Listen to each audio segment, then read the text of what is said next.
rasuluhu da'ila ridwani. Allahumma salli alaihi wa ala alihi wa ashabihi wa ikhwani. Hadirin dan hadirat yang dirahmati oleh Allah Subhanahu wa taala, Bapak-bapak dan ibu-ibu yang dimuliakan oleh Allah Subhanahu wa taala. Pada kesempatan kali ini kita akan membahas kajian dengan tema masuk surga bersama keluarga, ya. Masuk surga bersama keluarga. Tentunya di antara nikmat yang besar yang Allah berikan kepada kita adalah memiliki keluarga, memiliki pasangan, terlebih lagi jika dianugerahi dengan anak-anak. Ini salah satu karunia yang sangat besar. Masih banyak orang-orang yang belum memiliki karunia tersebut, ya. Masih banyak yang jomblo dan jomblowati, ya. Makanya di antara kenikmatan yang Allah sebutkan di Al-Quran, kenikmatan di akhirat adalah kenikmatan berkeluarga. Kenikmatan berkeluarga. Karenanya Allah Subhanahu wa taala ketika berfirman tentang para penghuni surga, Allah berfirman dalam surat Ar-Ra'd, "Jannatu adnin yadkhulunaha wa man salaha min abaihim wa azwajihim wa dzurriyyatihim wal malaikatu yadkhuluna 'alaihim min kulli bab. Salamun alaikum bima sabartum fa ni'ma uqbad dar." Dalam surat Ar-Ra'd Allah berfirman, surga Aden, yaitu surga yang kekal abadi, yang kenikmatannya abadi, penghuninya juga abadi. Yadkhulunaha, mereka masuk dalam surga tersebut. Wa man salaha min abaihim wa azwajihim wa dzurriyyatihim. Demikian juga orang-orang yang saleh dari kalangan orang tua mereka, pasangan-pasangan mereka, istri-istri mereka, dan anak-anak mereka. Dan malaikat masuk menemui mereka dari setiap pintu dengan berkata, keselamatan atas kalian masuk surga karena kesabaran kalian. Sungguh surga adalah tempat kesudahan yang terbaik. Di sini Allah menyebutkan bahwasanya ketika kaum mukminin masuk surga, mereka masuk surga bersama orang tua mereka yang saleh, istri dan anak-anak. Sehingga di antara kesempurnaan kenikmatan dalam surga adalah masuk surga bersama keluarga. Demikian juga hal ini diketahui oleh malaikat. Allah sebutkan di antara doa malaikat yang memikul arsy dan di sekitar arsy dalam surat Ghafir, kata Allah Subhanahu wa taala, "Alladzina yahmiluna al-arsya wa man hawlahu yusabbihuna bihamdi rabbihim wa yu'minuna bihi wa yastaghfiruna lilladzina amanu Rabbana wasi'ta kulla syai'in rahmatan wa ilma faghfir lilladzina tabu wattaba'u sabilaka wa qihim adzabal jahim. Rabbana wa adkhilhum jannati 'adnin allati wa'adtahum wa man salaha min abaihim wa azwajihim wa dzurriyyatihim innaka antal azizul hakim wa qihimus sayyi'at." Kata Allah Subhanahu wa taala, dan para malaikat yang memikul arsy dan juga para malaikat yang berada di sekitar arsy, mereka bertasbih kepada Allah Subhanahu wa taala dan mereka beriman kepada Allah. Dan mereka memohonkan ampunan buat orang-orang yang beriman. Mereka berdoa, "Ya Rabb kami, sungguhnya rahmat-Mu dan ilmu meliputi segala sesuatu. Faghfir lilladzina tabu, ampunilah orang-orang yang bertobat dan juga yang mengikuti jalan-Mu. Kemudian ya Rabb kami, jauhkanlah mereka dari azab neraka jahanam dan masukkanlah mereka ke dalam surga Aden, yaitu surga yang abadi. Demikian juga masukkanlah orang tua mereka yang saleh, istri-istri mereka yang saleh dan anak-anak mereka yang saleh." Di sini malaikat berdoa agar ketika orang-orang beriman masuk surga bukan cuma mereka aja, tapi agar Allah juga menyertakan keluarga orang-orang beriman tersebut. Tentunya ini adalah salah satu kesempurnaan nikmat surga. Beda ketika seorang masuk surga tanpa keluarga dengan masuk surga bersama dengan keluarga. Karenanya dalam Al-Quran Allah menyuruh agar seorang tidak egois ketika masuk surga. Jangan dia mikir dirinya sendiri, ya. Jangan seorang laki berkata, "Saya enggak peduli dengan istri dan anakku. Kalau istriku bandel, istriku kurang ajar, biarin aja. Di surga kan banyak bidadari. Emang gue pikirin," katanya. Biar aja istri masuk neraka. Enggak, bukan begitu cara berpikir. Allah melarang untuk egois. Oleh karenanya Allah memerintahkan orang-orang beriman untuk mengajak keluarganya masuk surga bersama. Di antaranya firman Allah Subhanahu wa taala, "Ya ayyuhalladzina amanu qu anfusakum wa ahlikum nara." Wahai orang yang beriman, jagalah diri kalian dan keluarga kalian dari azab neraka jahanam. Allah tidak mengatakan jagalah diri kalian dari neraka jahanam, tidak. Tapi Allah mengatakan jagalah diri kalian dan keluarga kalian, itu anak istri kalian jaga jangan sampai masuk dalam neraka. Ini mengkonsekuensikan bahwasanya dia tidak hanya memikirkan dirinya sendiri, bahkan Allah pikulkan tanggung jawab beban di atas pundaknya untuk mengajak anak istrinya masuk surga dan terhalangi dari neraka jahanam. Artinya, kalau dia cuek, dia hanya mikir dirinya sendiri, maka dia juga tidak akan selamat. Karena anak istrinya adalah tanggung jawabnya. Makanya datang dalam bentuk perintah. Ya ayyuhalladzina amanu qu anfusakum wa ahlikum nara.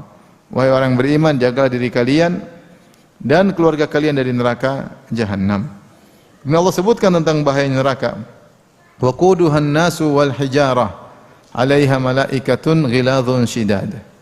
Yang di neraka tersebut, ya, bahan bakarnya adalah manusia dan batu. Artinya manusia kalau dibakar di neraka, dia terbakar dan dia juga membakar. Seperti kayu kalau kita bakar, dia terbakar dan dia juga mengeluarkan api. Manusia.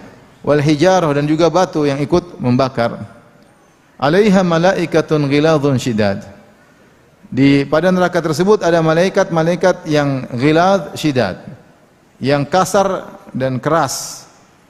Sikapnya keras, perkataannya kasar, lengkap.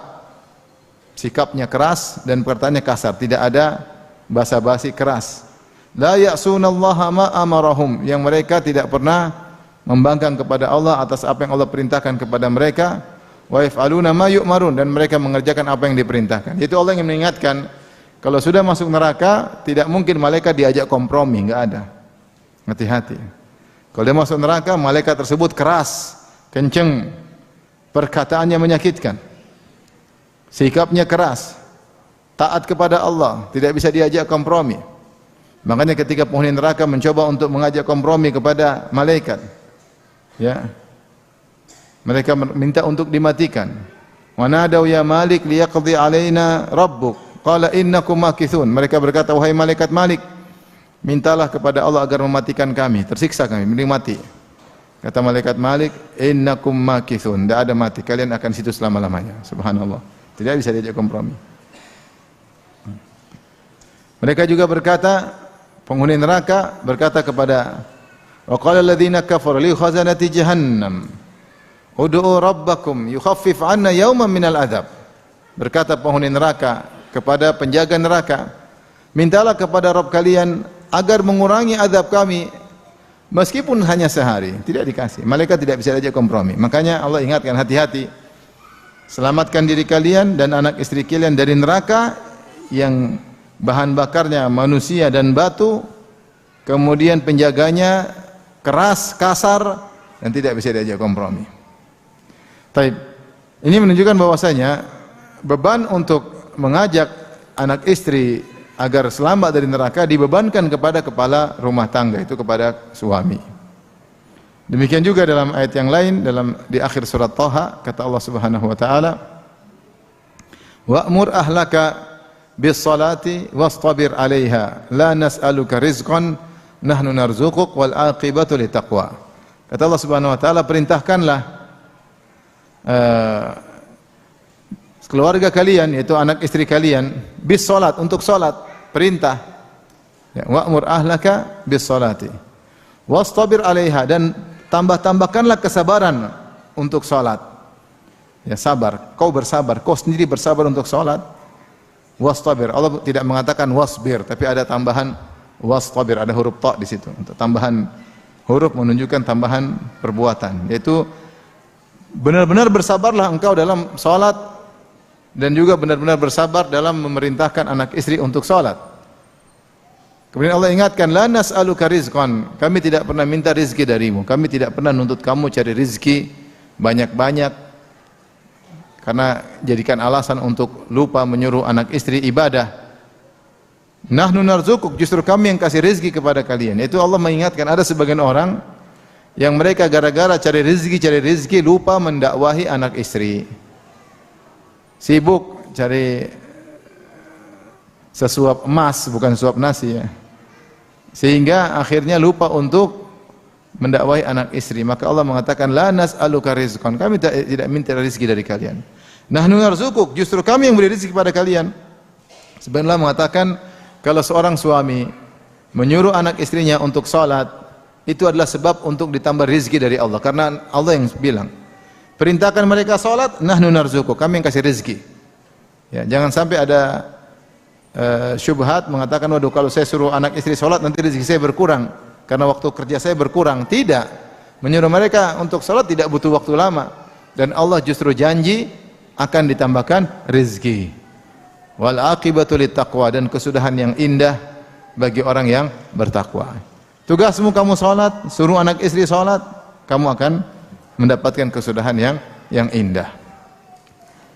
Oleh karenanya ini juga dalil bahwasanya seorang tidak boleh egois hanya memikirkan dirinya sendiri. Jangan dia bilang cuma saya yang ngaji. Kamu ngaji, ajak anak istrimu juga ngaji. Sehingga ini memberi isyarat bahwasanya seorang lelaki harus menyisakan waktu untuk mendakwahi anak istri. Telepon istri, telepon anak-anak, meskipun anak jauh. Telepon sudah salat belum? Jangan lupa berdoa. Jangan lupa salat malam.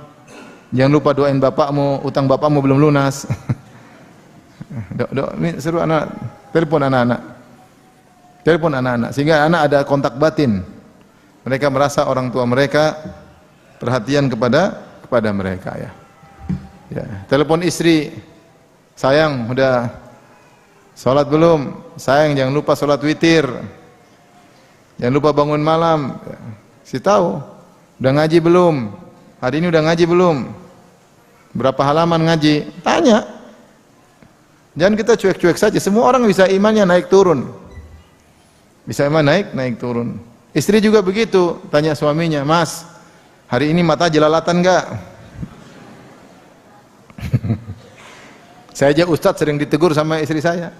Saya ustadz kalau mau keluar, istri bilang, "Jangan lupa baca doa." Kalau saya keluar pagi-pagi, sudah zikir pagi petang belum? Masya Allah. Saya kayak anak TK diceramain sama istri. Ini beneran, saya bukan main-main ya. Nanti kalau saya di pesawat, mata itu hati-hati mata. Ini saya ustadz. Tapi saya nggak bilang saya ustadz, nggak usah ceramain itu, nggak usah. Ya, karena saya juga iman naik dan turun. Ya. Kadang kalau saya sudah duduk depan bisnis kelas, di depan pramugarinya kayak gitu modelnya, turunkan pandangan, wah nggak bisa di depan saya bilang. Kalau di depan susah. Berusaha tapi susah. Mau saya saling menasihati ya. Betapa bahagia kita seorang suami diingatkan oleh istri. Jadi istri nggak usah pakai menegur dengan kata-kata yang baik. Itu membuat suami tambah sayang sama istri. Semua ditambah sayang, istrinya perhatian sama dia ya.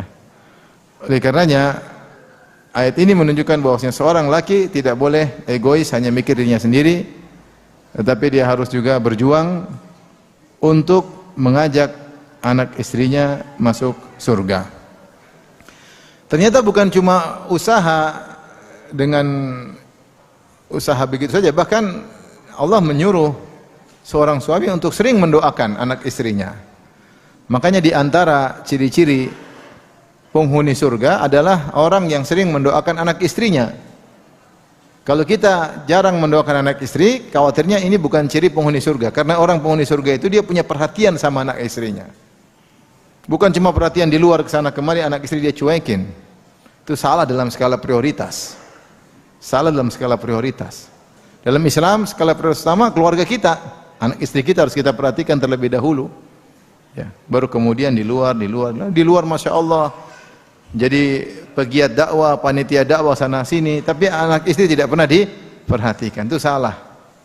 Makanya ketika Allah menyebutkan tentang ciri-ciri ibadur rahman, yaitu para penghuni surga, yang Allah berfirman, "Wa ibadur rahmanil ladzina yamshuna 'alal ardi hauna wa idza khatabahumul jahiluna qalu salama wal ladzina yabituna li rabbihim sujada wa qiyaman." Dan seterusnya sampai Allah mengatakan, "Ulaika yujzaunal ghurfata bima sabaru."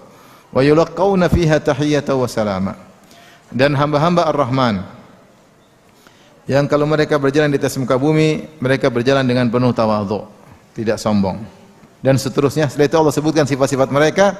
Di akhir ketika Allah sudah menyebutkan sifat-sifat mereka, Allah berkata, ulaika yujzaunal ghurfata bima sabaru. Mereka itulah orang-orang yang masuk surga karena kesabaran mereka.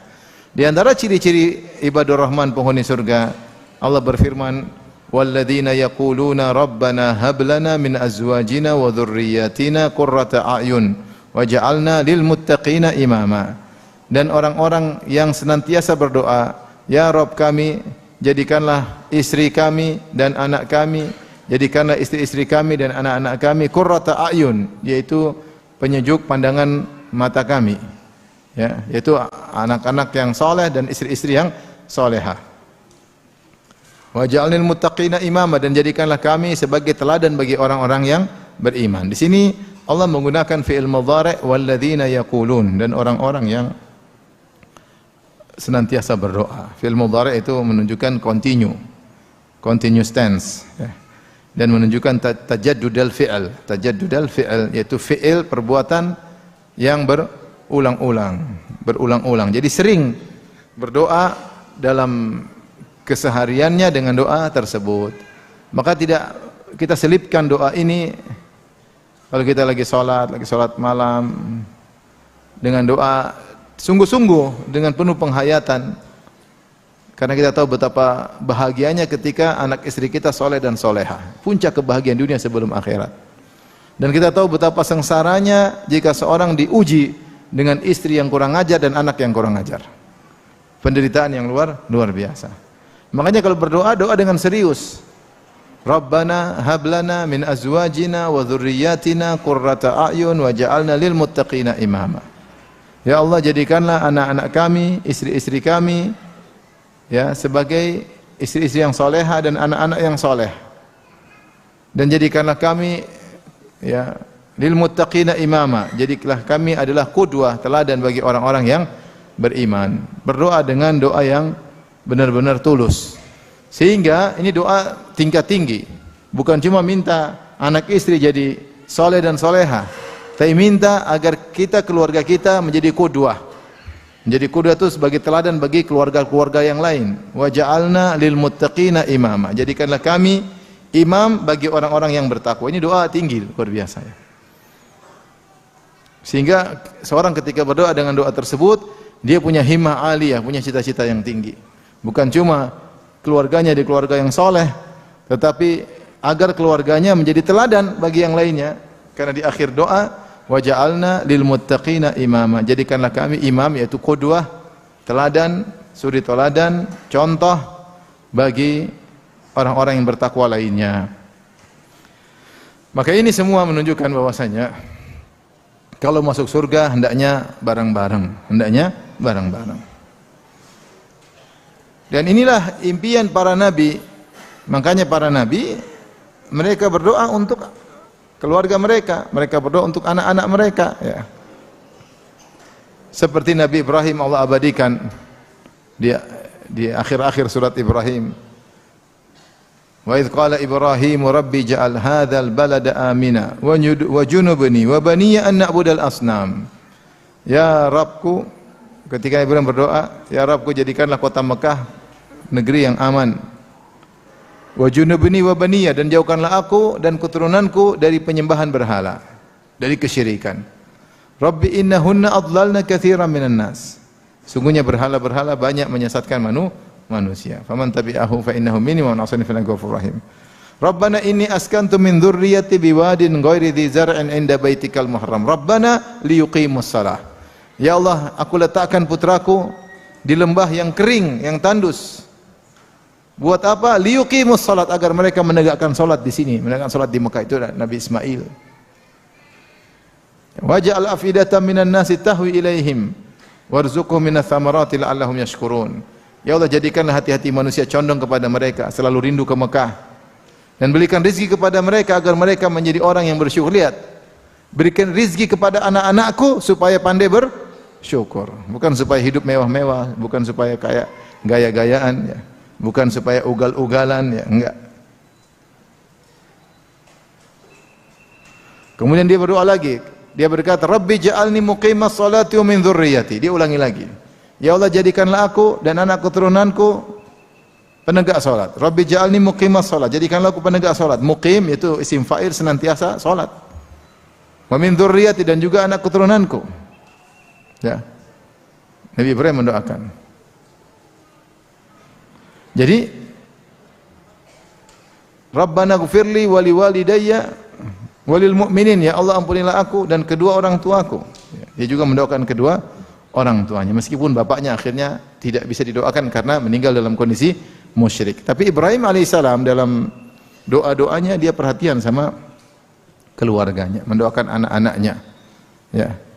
Makanya ketika Allah memuji Ibrahim dalam surat Al-Baqarah, Allah berfirman, wa idza batala Ibrahima rabbuhu bikalimatin faatammahun qala inni ja'iluka lin-nasi imama qala wa min dzurriyyati qala la yanalu ahdi adh-dhalimin. Allah berkata, ketika Allah menguji Ibrahim dengan berbagai macam perintah, faatammahun, dan Ibrahim menjalankan perintah-perintah tersebut dengan sempurna. Subhanallah. Allah suruh Ibrahim begini, Ibrahim kerjain. Suruh begini, Ibrahim kerjain. Suruh begini, semua yang disuruh oleh Allah, Nabi Ibrahim kerjain. Dan berat-berat. Berat-berat. Ibrahim aja sunat usia berapa? Dia usia udah puluhan tahun baru sunat, dia sunat. Kemudian Ibrahim alaihissalam, ya, disuruh bawa istrinya, anak istrinya pergi ke Mekah, anak pertamanya yang sangat dia nanti-nantikan, puluhan tahun dia nantikan, dia jalankan. Ibrahim disuruh meninggalkan negerinya Babil, meninggalkan orang tuanya, kampung halamannya, dia kerjakan. Ibrahim disuruh nyembelih anaknya, dia kerjakan. Semua perintah Allah dia kerjakan dengan sempurna. Setelah itu Allah mengatakan untuk memberi balasan kepada Ibrahim di dunia, ini ja'iluka lin-nasi imama.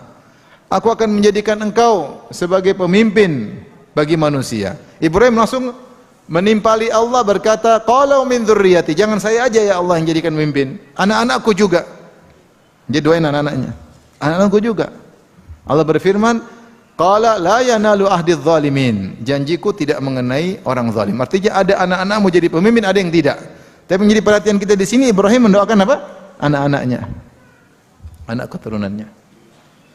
Jadi mau saya, seorang yang soleh, dia harusnya perhatian sama anak istrinya. Terlebih lagi Nabi SAW berkata, kullukum mas'ulun wa kullukum mas'ulun an ra'iyatihi. Setiap kalian adalah mas'ul. Mas'ul itu dimintai pertanggungjawaban, akan dihisab, akan diberdirikan di hadapan Allah untuk ditanya, dihisab. Wa kullukum mas'ulun an ra'iyatihi, dan setiap kalian akan dimintai pertanggungjawab atas bawahannya.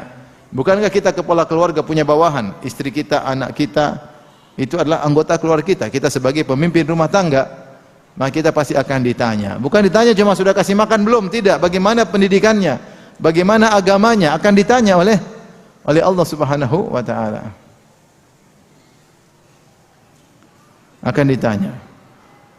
Oleh karenanya jangan sampai kita salah dalam skala prioritas, perhatian sama yang jauh sementara orang rumah, anak istri tidak kita perhatikan. Bagaimana kita semangat mendidik istri orang lain, istri sendiri tidak kita didik. Bagaimana kita semangat mendidik anak orang lain, anak kita sendiri tidak kita didik. Ini salah dalam skala prioritas. Maka ini semua yang saya bawakan sebagai dalil bahwasanya untuk masalah masuk surga hendaknya kerjasama antara suami dan istri. Karenanya banyak hadis yang menunjukkan juga akan hal ini. Agar seorang membina rumah tangga yang saleh, rumah tangga yang baik, yang membantu dia untuk bisa masuk surga, Seperti misalnya Rasulullah SAW menyuruh para pemuda atau para jomblo untuk mencari pasangan yang soleh dan solehah. Seperti sabda Nabi SAW, tunkahul mar'ah li arba', wanita dinikahi karena 4 perkara. Li jamaliha, karena cantiknya, wali maliha, karena hartanya, wali hasabiha, karena harkat dan martabatnya, mungkin pejabat, mungkin orang terpandang, walidiniha, dan karena agamanya. Fadhfar bidzatid din taribat yadak. Maka menanglah engkau dengan mendapat wanita karena agamanya, jika tidak kau akan merugi. Kenapa Rasulullah menyuruh kita laki-laki untuk mendapatkan wanita yang salehah? Agar kita bisa masuk surga dengan dia. Agar kita bisa membina rumah tangga yang baik yang mendatangkan kebahagiaan.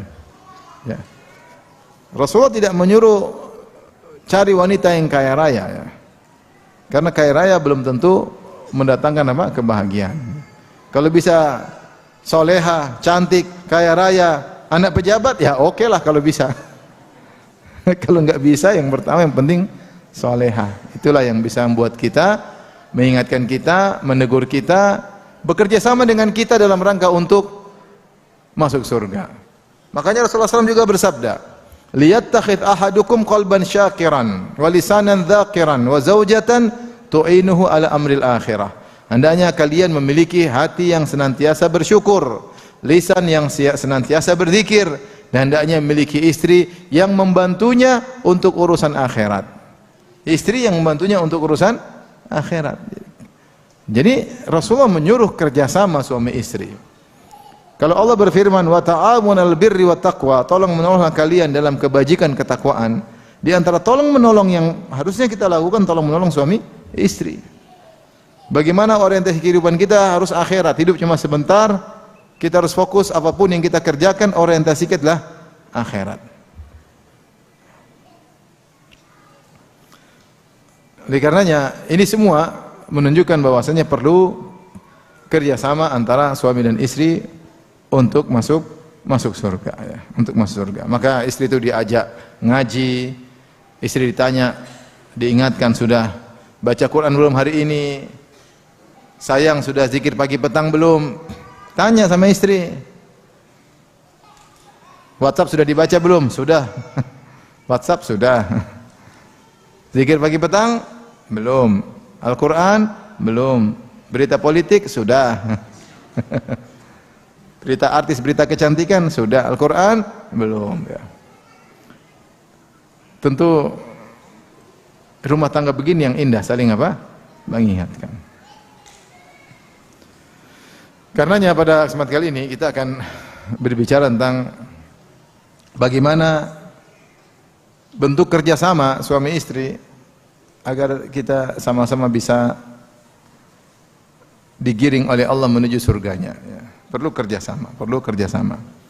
Untuk itu saya sering sampaikan hal ini.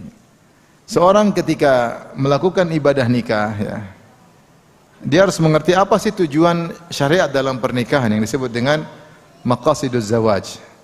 Apa sih maksud, tujuan dari pernikahan?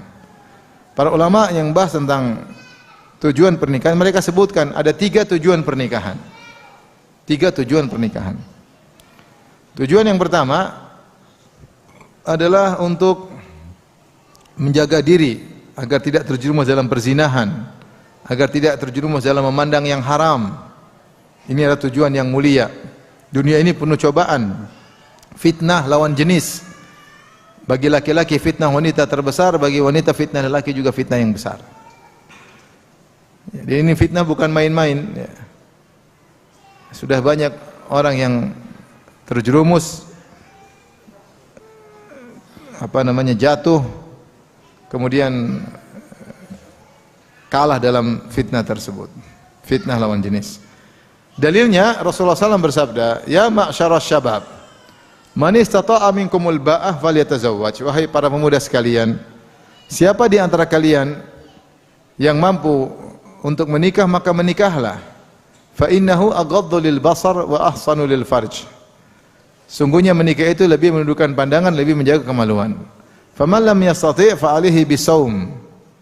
Fa innahu lahu wija. Siapa yang tidak mampu untuk menikah, duitnya enggak ada, kemampuannya tidak ada, maka hendaknya dia berpuasa. Ya, karena puasa itu bisa menjadi pelindung baginya atau benteng darinya, perisai baginya. Tapi di sini Nabi menyebutkan tentang tujuan pernikahan. Fa innahu aghaddu lil basar, sungguhnya itu lebih menundukkan pandangan, wa ahsanu lil farj, dan untuk menjaga kemaluan. Ini tujuan pernikahan yang pertama, menundukkan pandangan, menjaga kemaluan. Tapi tujuan yang kedua, Allah sebutkan dalam surat Ar-Rum dalam rangka untuk menemukan cinta kasih. cinta kasih, kasih sayang, yaitu kebahagiaan rumah tangga, yaitu mewujudkan sakinah, mawaddah dan rahmah. Wa min ayatihi an khalaqalakum min anfusikum azwajan litaskunu ilaiha wa ja'ala bainakum mawaddatan wa rahmah.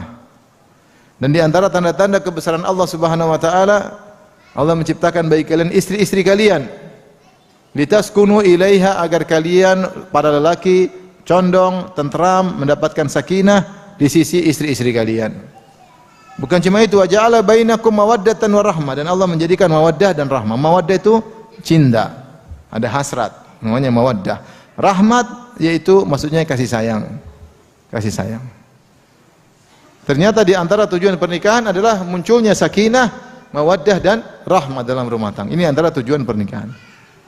Tujuan yang ketiga di antara maqasidiz zawaj, tujuan ketiga adalah untuk memiliki keturunan yang saleh dan salehah. Sebagaimana dalam firman Allah Subhanahu wa taala, "Wa laqad arsalna rusulan min qablika wa ja'alna lahum azwajan wa dzurriyyah." Sungguh kami telah mengutus para rasul sebelum engkau wahai Muhammad, dan kami jadikan bagi mereka istri-istri dan anak-anak. Jadi Allah sebutkan di antara nikmat yang Allah berikan kepada para nabi, Allah berikan pada mereka istri dan anak-anak. Berarti punya anak-anak adalah tujuan syariat. Dan Rasulullah SAW juga bersabda, "Tazawwajul wadud al-walud." Nikahilah wanita yang al-wadud, yang sangat mencintai, al-walud, yang subur. Tujuannya apa? Agar punya anak banyak. Fa inni mukatsirun bikumul umama yaumal qiyamah. Karena aku bangga punya anak yang banyak di hadapan para nabi yang lainnya pada hari kiamat kelak. Ya tentu nabi bangga punya keturunan, punya pengikut yang banyak yang soleh, bukan pengikut yang ugal-ugalan, enggak. Sehingga ini isyarat bahwasanya seorang berusaha untuk memiliki anak-anak yang soleh dan solehah. Itu tujuan pernikahan. Rasulullah SAW juga bersabda dalam hadisnya, "Idza matal insan inqata anhu amalu illa min thalath." Jika seorang manusia meninggal dunia, maka terputuslah seluruh amalannya kecuali 3 perkara. Shadaqatun jariyah, yang pertama sedekah jariyah, yang kedua ilmun yuntafa'u bi, ilmu manfaat, yang ketiga waladun salihun yad'u lahu, anak soleh yang mendoakannya, anak soleh yang mendoakannya. Maka di sini kita bisa fokuskan bahwasanya tujuan pernikahan dalam syariat 3 ini. Yang pertama tadi apa? Menjaga kepandangan dan kemuliaan. Yang kedua, menimbulkan samawa. Samawa ya. Sakidah, mawadah dan apa? Samara, bukan samawa ya. Samara. Sakidah, mawadah dan rahmah. Yang ketiga, punya anak-anak yang saleh. Kemudian kita bawa pada kaidah fiqhiyah yang menyatakan bahwasanya al-umur bimaqasidiha. Perkara-perkara tergantung niatnya, perkara-perkara tergantung niatnya. Artinya semua kegiatan yang kita lakukan, jika niat kita adalah untuk bisa merealisasikan 3 perkara ini, salah satu dari 3 perkara ini, maka semua kegiatan kita, aktivitas kita berpahala. Ya. Maka semua perkara tergantung niatnya. Contoh, beli parfum hukum asalnya mubah.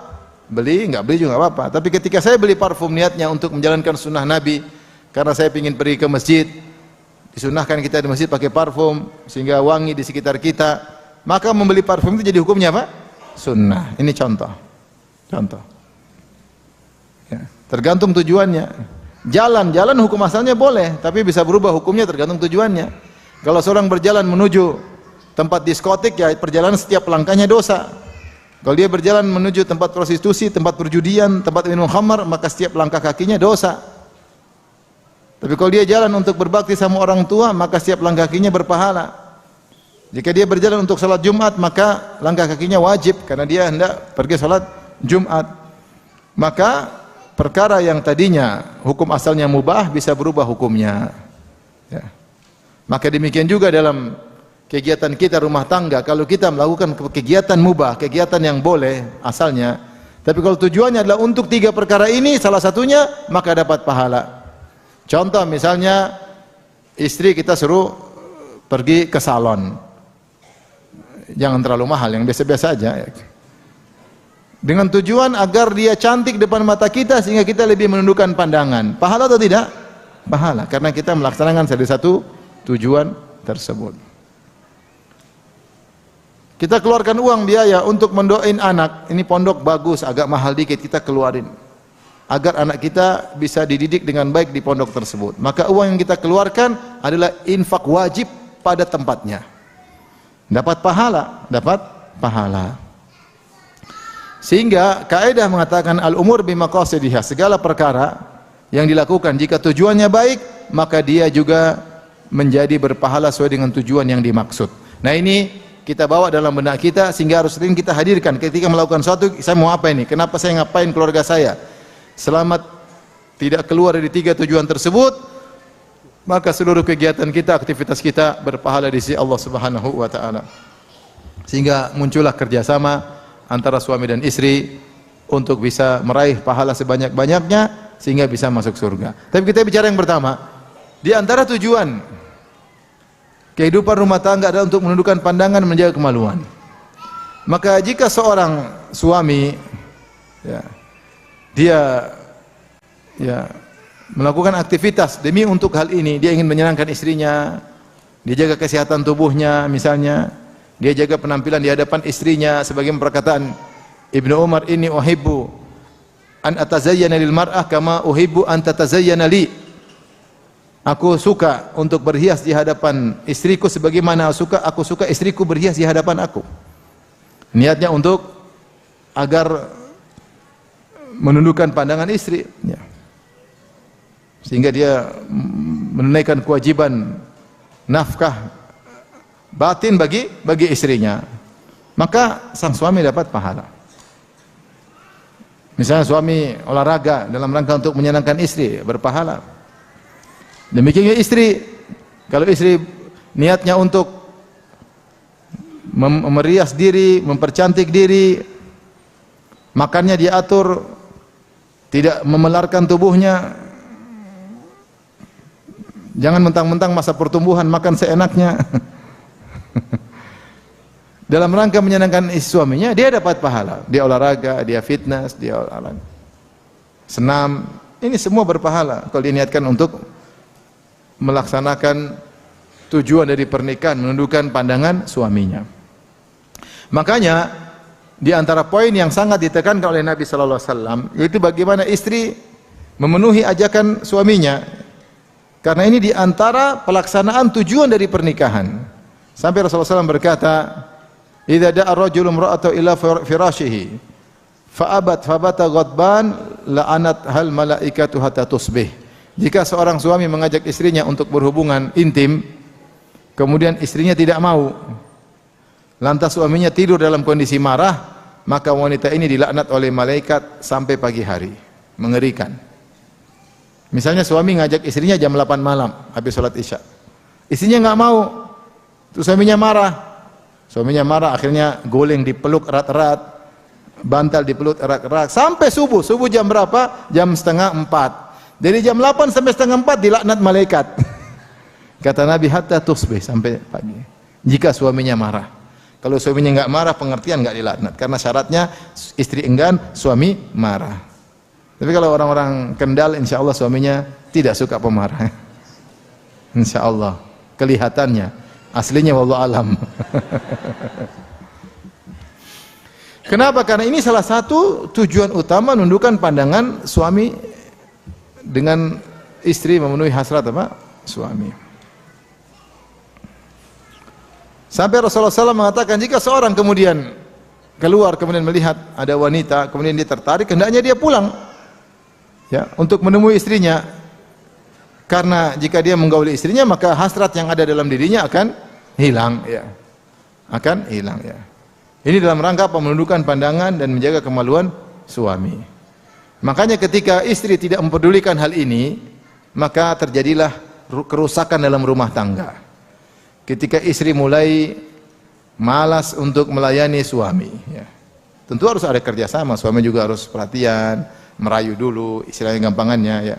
Ada mukaddimah, langsung jangan langsung ke inti pembicaraan, apalagi langsung ke daftar isi, enggak. Mukaddimah dulu.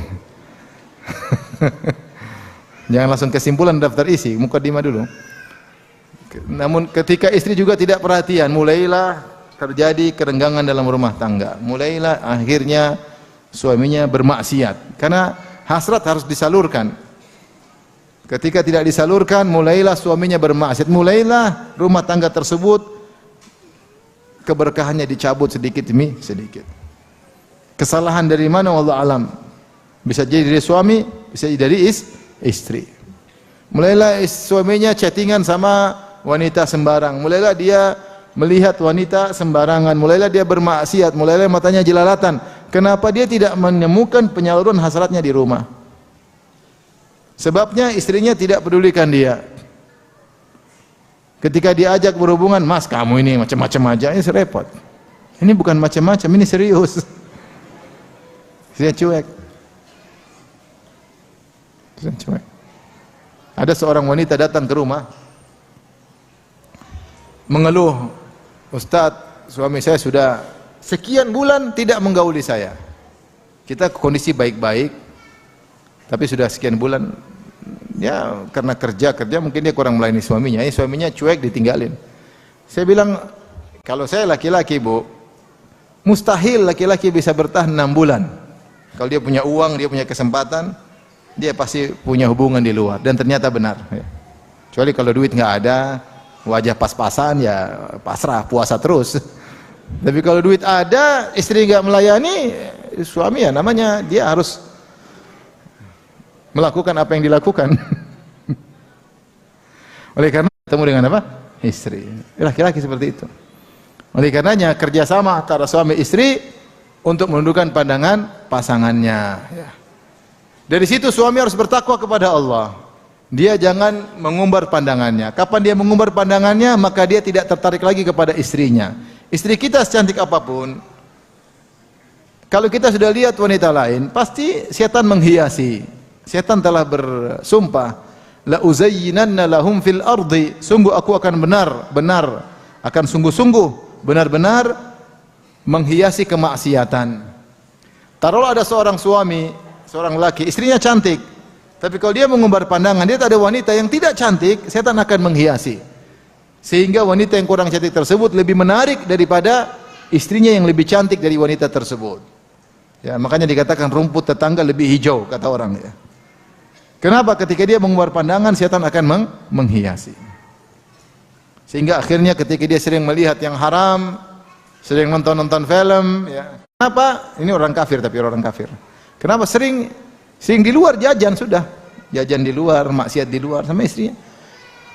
Itu kan kebahagiaan dicabut oleh Allah Subhanahu wa taala. Maka kalau kita tidak menundukkan pandangan, kita sendiri yang sengsara. Kita sering lihat di luar. Sebentar, anak saya telepon. Halo, Assalamualaikum. Biba, ambil lagi pengajian. Ya,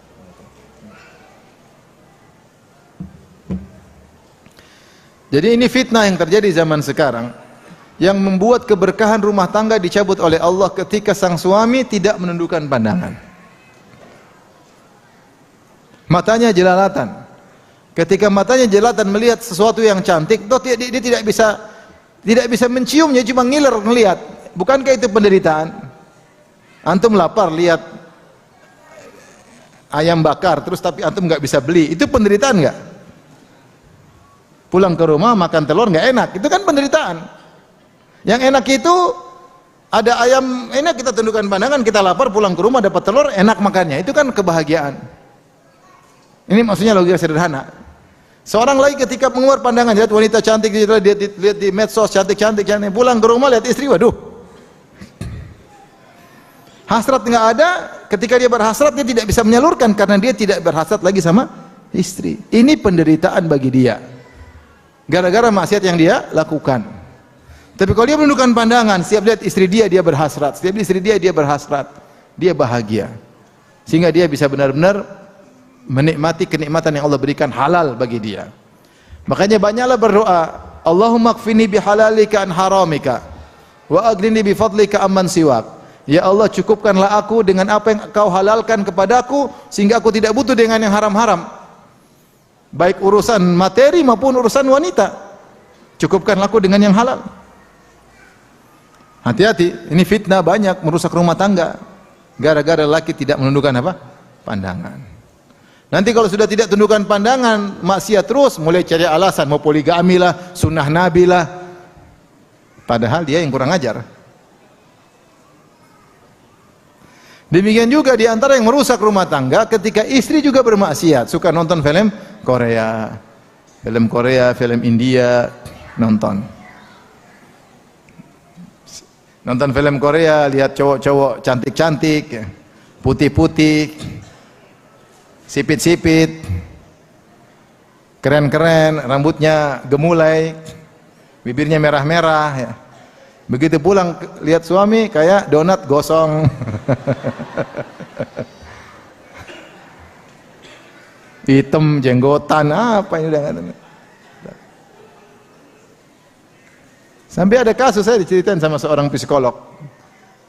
Kasus rumah tangga, istrinya berangan-angan suaminya seperti orang Korea. Disuruh pakai celana pendek di rumah lah, disuruh potongan Korea agar dia bisa berhasrat. Kenapa? Hatinya sudah rusak, kebanyakan lihat yang tidak diperbolehkan. Maka di antara tujuan pernikahan adalah menundukkan pandangan kita dan pandangan pasangan kita. Maka kita siang hari khawatir kalau kalian pulang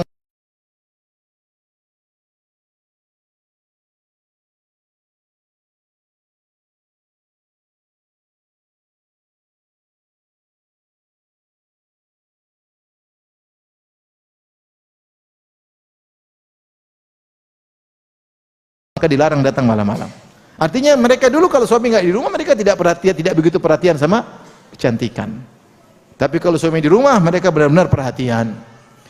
Demikian juga ketika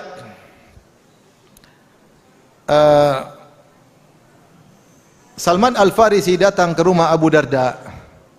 Ternyata wajada Ummu Darda mutabadzilatan. Salman mendapati Ummu Darda pakaiannya semerawut. Maka dia bertanya, "Ma sya'nuki? Ada apa engkau?" Ini maksudnya Salman ingin memberitahukan kepada kita, bukan kebiasaan Ummu Darda penampilannya tidak rapi. Dia tanya kenapa? Kata Ummu Darda, "Akhuka Abu Darda laisa lahu hajatun ila dunya."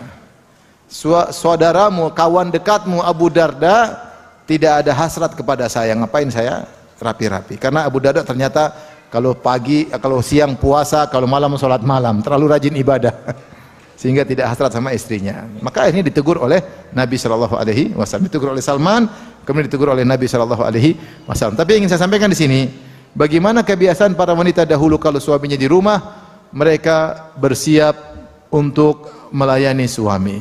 Sampai Rasulullah SAW melarang, la yahilu limra'atin, tidak halal bagi seorang wanita untuk berpuasa sunnah wa zawjuha hadir, sementara suaminya tidak safar.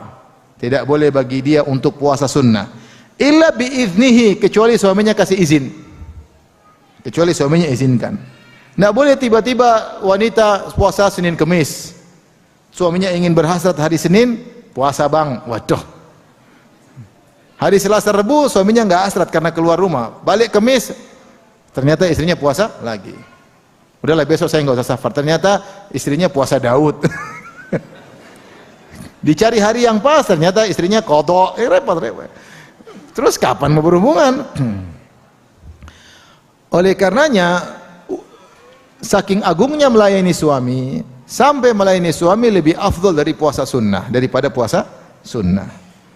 Puasa sunnah dapat pahala, tapi tidak boleh dilakukan kecuali kalau suami apa izinkan. Sampai disebutkan Aisyah radhiyallahu taala anha tidak bisa mengqadha puasa Ramadan kecuali di bulan Sya'ban. Kenapa? Lima kanatir Rasulullah sallallahu alaihi wasallam, karena kedudukan Rasulullah. Kata sebagian ulama, Aisyah khawatir Rasulullah SAW ingin bergaul dengan dia, sementara dia tidak ingin membuat Nabi tidak enak, pekewo. Sehingga kapan Nabi mau dilayani oleh Aisyah, Aisyah selalu siap. Sehingga dia menunda qadha puasanya. Menunda qadha puasanya, ya. Oleh karenanya ini menunjukkan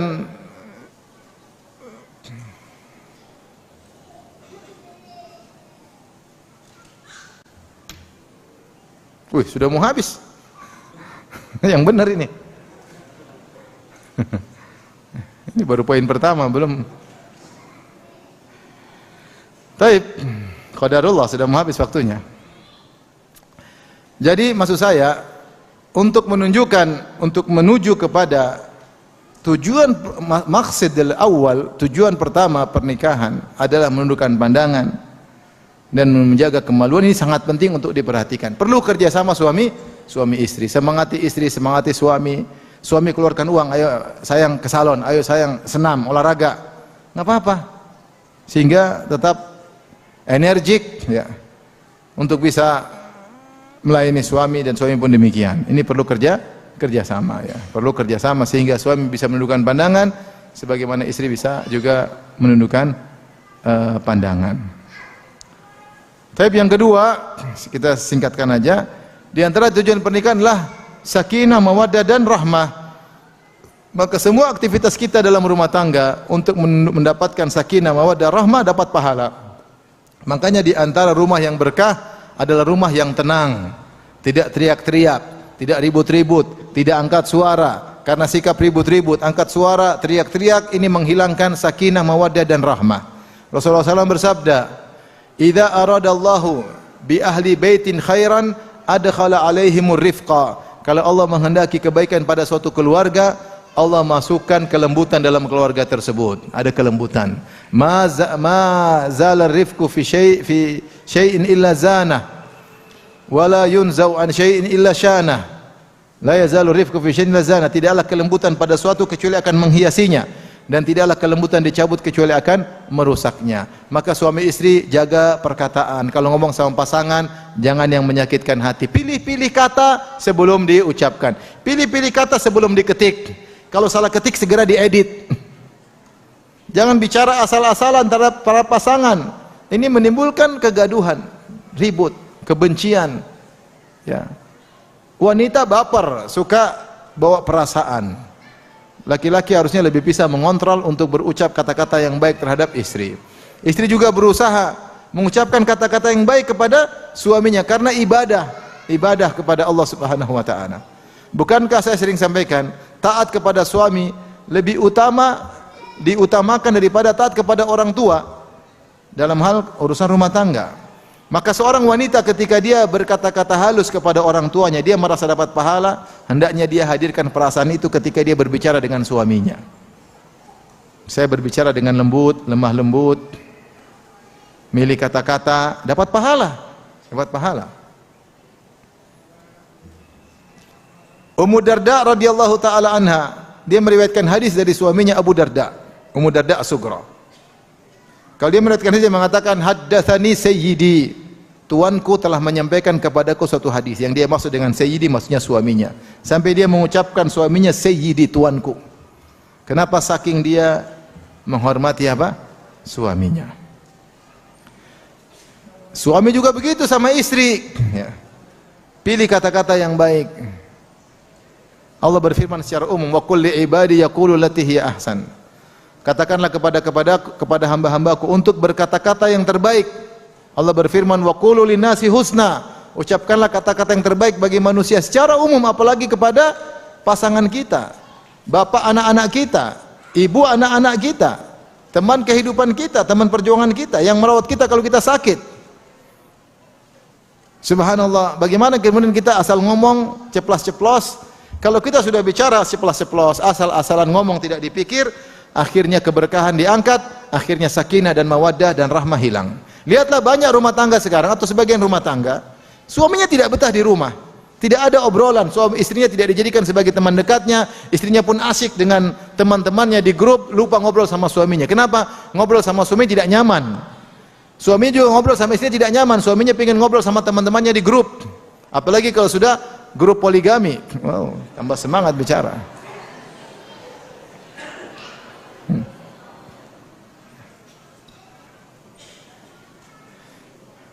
Itu bukan kebahagiaan. Kebahagiaan itu sakinah, mawaddah dan rahmah. Suami istri ngobrol bareng, ngobrol. Jadikan teman istri sebagai. Makanya meskipun kita sibuk, kalau istri kita lagi pengen ngobrol, kita kesempatan niatkan pahala. Saya ngelayani istri lah. Ketawa ketiwi, meskipun di grup, meskipun di WA, kita ketawain dia, senangin dia, dapat pahala antum, dapat pahala. Jangan aja kalau cuma di grup kawan kita pandai bercanda di situ. Sama istri mati kartu, nggak bisa ngomong. Tulis sedang mengetik, tapi nggak ada tulisannya. Sedang mengetik melulu. Bingung bicara apa. Tapi kalau sama teman, masya Allah berinovasi, gini-gini, masya Allah ketawa ketiwi. Sama istri mati kartu, nggak bisa ngomong. Sebagian wanita kalau sama temannya juga, oh ya ukhti, masya Allah. Abi di mana? Repot kalau sama suami. Abi di mana? Artinya sayang di mana, lagi ngapain, ya gitu kan bisa. Ibu-ibu gombal dikit. Saya rindu sama kamu. Abang di mana? Mas lagi di mana? Kan bisa kan? Enak suami itu dengar gitu, renyah dengar suaranya itu. Tapi kalau listrik belum bayar, aduh. Listrik belum bayar, SPP anak-anak belum bayar. Tagihan air, tagihan listrik, tagihan ini, tagihan anu. Uang bulanan, uang dapur, aduh. Jadi bertutur kata ini sangat penting. Kalau orang udah belajar public speaking, ngapain sama orang? Kita public speaking sama keluarga, itu yang penting. Sama istri, sama anak, itu public speaking nomor 1 yang harus kita dahulukan. Seni dalam berbicara dengan istri dan anak-anak. Kita harus pikirkan laki-laki supaya kita dapat pahala. Pahala tiap hari dapat pahala. Istri pun demikian, hendaknya dia pikirkan supaya terus dapat pahala bersama suaminya. Dengan demikian ada sakinah, mawaddah dan rahmah. Makanya saya bilang, kalau seorang laki-laki nyaman di rumah, setiap keluar rumah tidak betah, selalu ingin pulang ke rumah, itu laki-laki paling bahagia di dunia. Baru main motor-motor, aduh baru 2 kilo, saya pulang dulu ya, kangen sama istri, wah top.